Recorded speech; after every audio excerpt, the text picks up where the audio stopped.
Promise means a personal commitment. It's a pact rooted in trust. It carries the weight of our word and the strength of our integrity. What can be more noble than that? Promises for National Life are incredibly important because we're asking people to trust that we will be there for them when they get sick, after they die, for their families, for their loved ones, for their businesses. It's not a short-term venture. What we're doing today, people might not see the fruits of for 60, 70, 80, 90 years possibly. Philosophy of this company has been about making promises and taking care of people in our communities. It's foundational for me.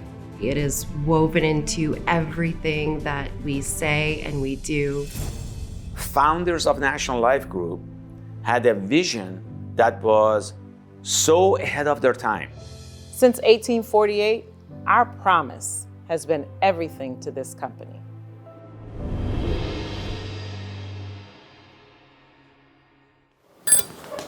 This is where the company keeps its irreplaceable corporate documents and important artifacts.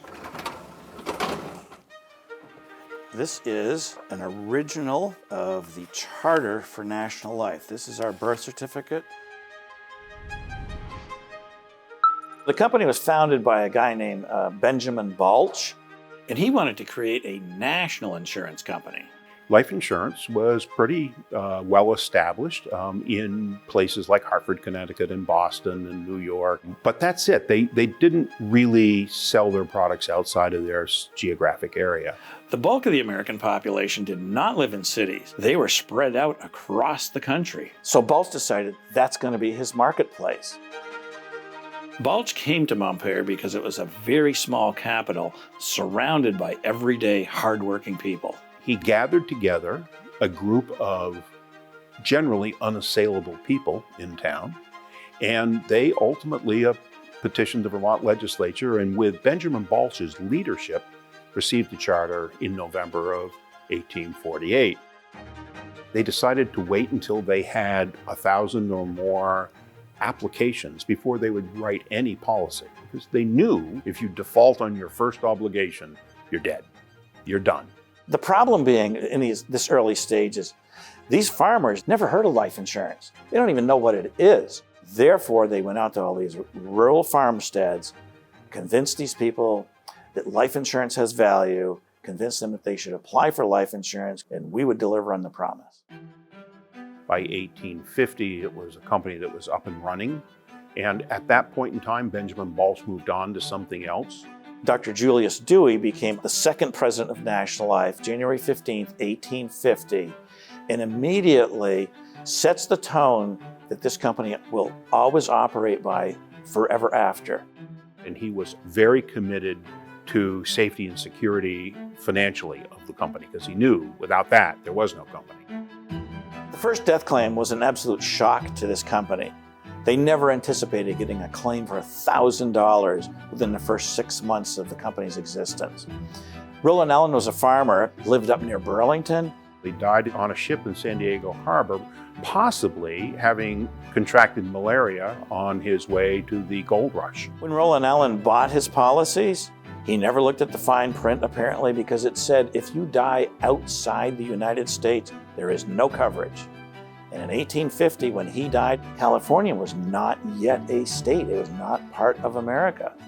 Legitimately, we could have denied claim number 1. The company simply did not have the money that could pay that claim. We had something like $300 tucked away in a safe. And the directors had to go out and find the money to pay the claim. But they did, because it was the right thing to do. And that set the stage for the way we would do business for the next 175 years.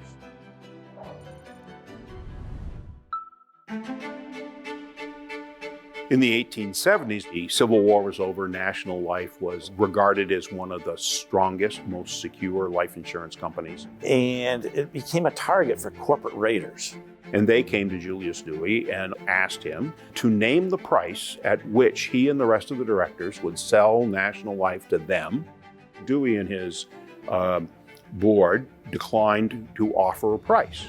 And there were 2 attempts for these raiders to get their hands on National Life so that they could strip it of its value and essentially dump the corporation. Their technique was to come into annual meetings and essentially stack the deck with the votes. The first attempt at a raid of this company failed because they forgot something really basic.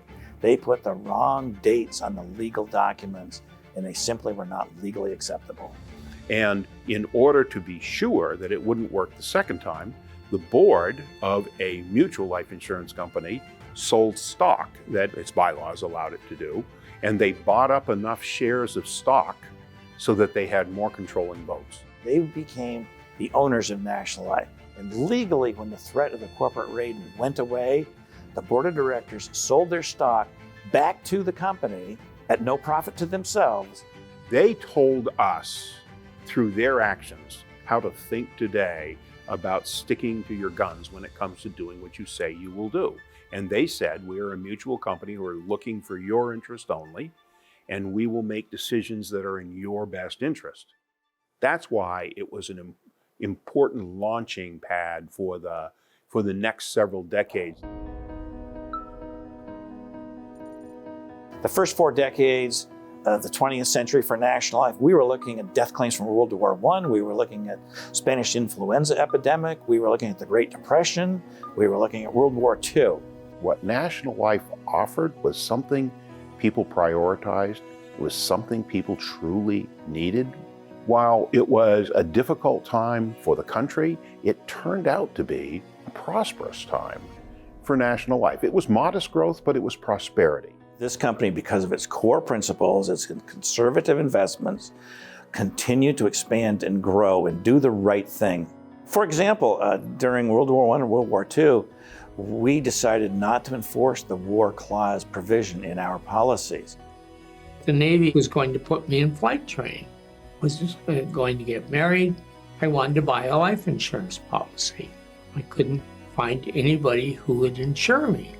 A friend of mine's father was a special agent. He said, there's a company, National Life, that will do this at a very reasonable rate. It meant so much to me.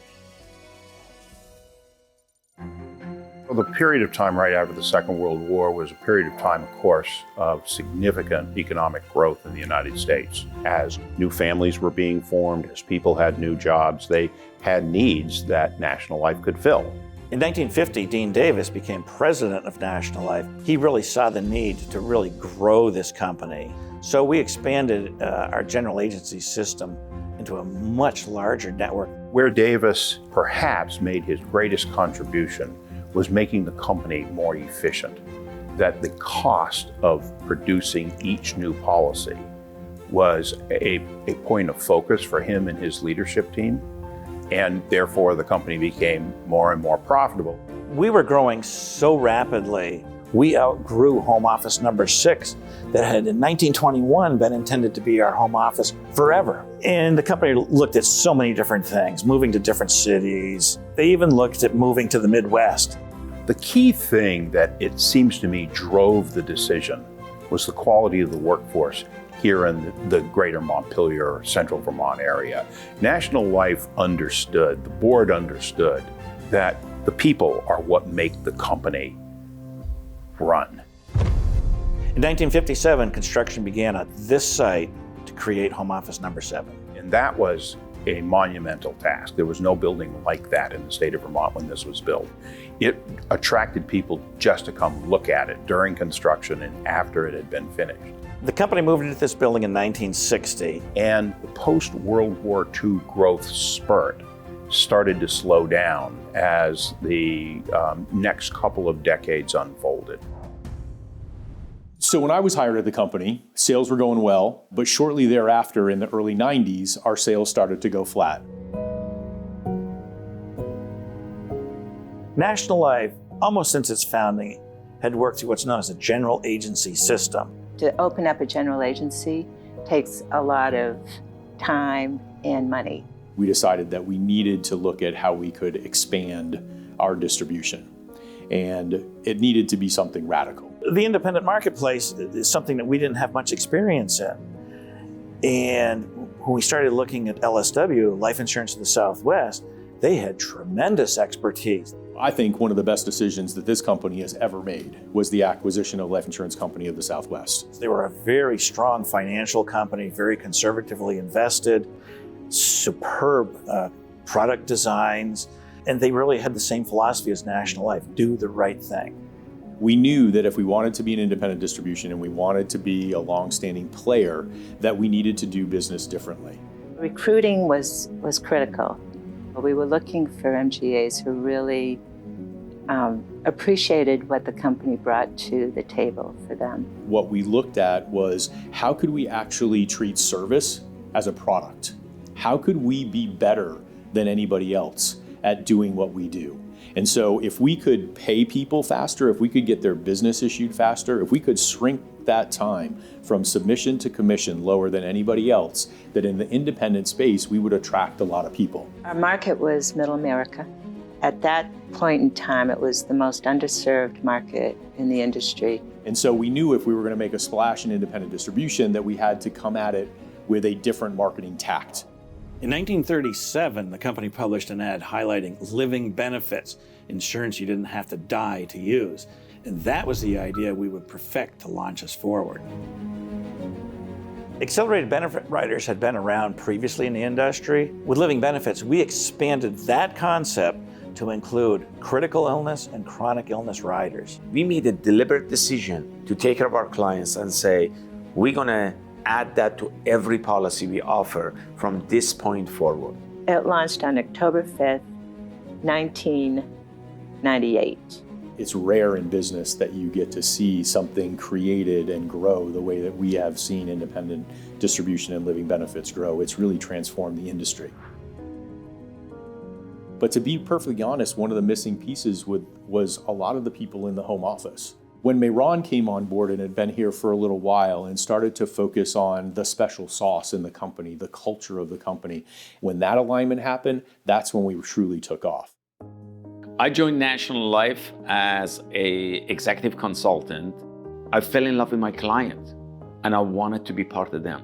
Me raising my hand to be considered for a CEO of the company was not for personal satisfaction. It was an opportunity to serve at a different level. Creation of our vision, mission, and values, in my opinion, was foundational in the journey of success we have had as a company. Our mission and vision came together really quickly. They're easy to remember and they are spot on, thanks to Mehran and the team who worked with him. With our values, I remember a meeting a number of folks had, and there was a very lively debate. Finally, someone else came into my office and wrote the words, "Do good, be good, and make good" on the whiteboard, and that was it. You don't need to interpret this. You don't need to explain it. Just do good, be good, and make good. National Life has been doing good in the community really since 1848, and then they made it official with a foundation in 2006. Our core causes are to support childhood hunger and children's mental health. Since 2006, we have grown the foundation, at last count, over 600%. We continue to grow it, especially with our endowment, which is roughly around 21 million. The whole idea of that endowment and its significance is the fact that it's going to live long after we are gone.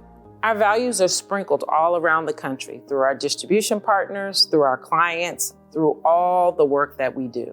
You are the National Life Group Life Changer of the Year Grand Prize winner.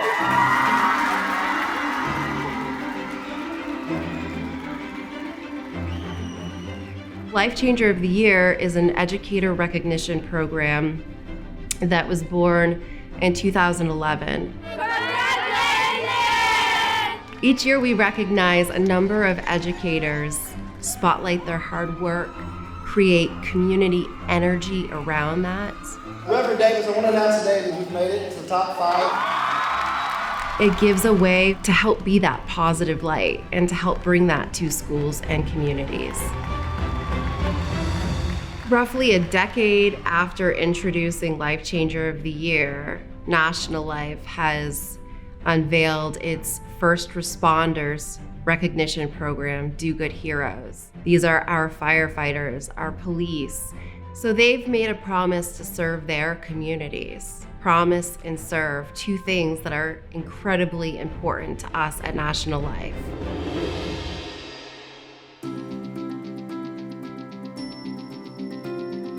We are here to help the community build to that higher level. We're looking to find people that we can support, that we can help grow, that they can help us grow as partners. We're embracing communities so that all individuals associated with National Life feel valued. That's why we created communities like Build and Win. WIN is our Women's Inclusion Network, and it's a community that National Life Group started over a decade ago. Initially, it was about representation and making sure that we have people at the table. Over time, we've been able to offer a more robust community. It's simply an opportunity for us to connect women together, to know that they are supported, they're not alone, and that they have a company behind them that believes in what they're doing and wants to help them be successful. Coming into the industry, it can be a lot, and it's a lot to wrap your arms around. Build is Blacks Uplifted in Leadership and Development. When we started this, we wanted to really focus on personal development. It's really about uplifting the community and taking our core values that are in National Life Group and spreading it across all diverse communities. We are making a significant investment in development of our people, creating a culture which we expect the best version of you versus how do you fit into the corporate environment. We are not just like any financial services company in this country. We are an insurance company with a soul. It's our job to do the right thing. It's an incredibly important part of why I do what I do and why I love being with National Life Group. You can copy products, you can copy underwriting, you can copy compensation, you can copy anything in this business, but you can't clone people. And you can't clone the way they feel, the way that they act, and the empathy that they have for their clients. 175 years ago, they started a journey. The story of National Life is about love. Loving your neighbor, loving the community that you are part of, loving what you do. We're focused on our commitment to serve those who need us most. This company was built on a promise. We will be here when you need us.